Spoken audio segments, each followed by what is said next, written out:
Some places were never meant to feel comfortable. Some buildings carry a weight that doesn't fade, even after the doors close and the lights go out. In Melbourne, 2 prisons stand as reminders of a past built on punishment, fear, and stories that refuse to disappear. This is the history and the haunted reputation of Old Melbourne Jail and Pentridge Prison. The Old Melbourne Jail opened in 1842. It was built from cold bluestone designed to isolate, silence, and break the people inside it. For nearly a century, the gaol held thieves, bushrangers, and some of Australia's most infamous criminals. But it also held people who were simply poor, mentally ill, or unlucky. Between 1842 and 1929, 133 prisoners were executed here. Their final steps echoed through the same hallways that visitors walk through today. The most well-known execution was Ned Kelly, hanged in 1880. His final words, "Such is life," became part of Australian folklore. But Kelly was one of many. The gaol's gallows saw men, women, and even teenagers take their last breath, and for decades, their bodies were buried in arm-marked graves on the property.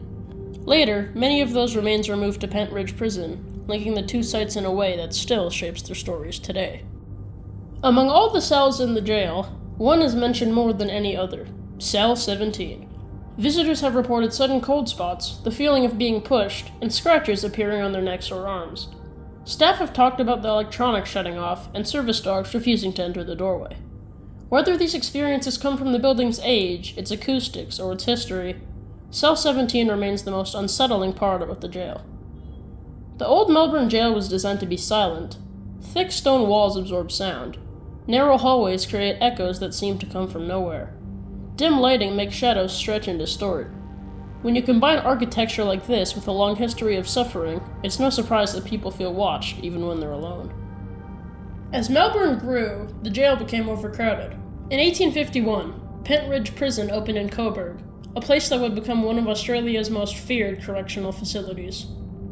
Pentridge wasn't just a prison, it was a fortress. High bluestone walls, guard towers, barbed wire, and inside, some of the harshest conditions in the country. The most notorious part of Pentridge was the H Division. Prisoners called it the Hell Division.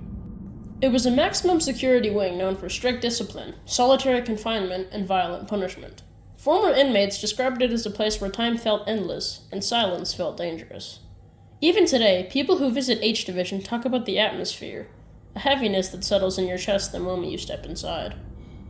After Pentridge closed in 1997, stories began to spread. Visitors reported hearing footsteps in empty hallways. Some felt watched while standing in old cells. Others felt sudden drops in temperature or the sense that someone was standing behind them. These claims aren't unique to Pentridge, but the prison's history makes them feel different. This was a place of isolation, punishment, and fear, and places like that tend to leave an impression. When the Old Melbourne Jail closed, many of the executed prisoners buried there were moved to Pentridge. Their remains were placed in mass graves behind the walls.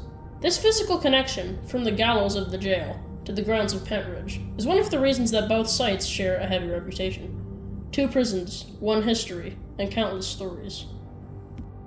So this raises the question, why did these prisons feel haunted? It isn't the stories, it's the design. Bluestone holds cold. Long hallways distort sound. Old buildings settle, shift, and creak. And when you walk through a place where hundreds of people suffered, your mind becomes sharper, more alert, and more aware of every sound. Sometimes, the atmosphere alone is enough to make you feel like you're quite not alone. The Old Melbourne Jail and Pentridge Prison are more than historic sites. They're reminders of a time where punishment was public, harsh, and final. Whether the stories come from restless spirits or restless memories, the walls of these prisons hold more than history. And for many who visit, the past doesn't feel as distant as it should.